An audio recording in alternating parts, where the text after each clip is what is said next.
Hello, sir. How are you? I'm fine, and you? I'm fine. Rohim Afroz, enriching lives with your trust. We know is it? Is it?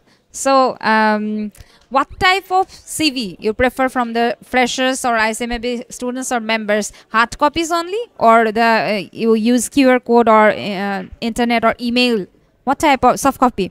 Yeah, you know that we are entering in digital Bangladesh, so that's why we are trying to ensure online system. Also, we have another system, digital hard copy systems.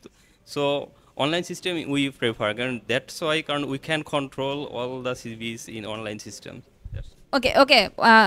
What things do you prefer in the CVs on fresher, or tell me that what is the problem in the CV that people are not getting job?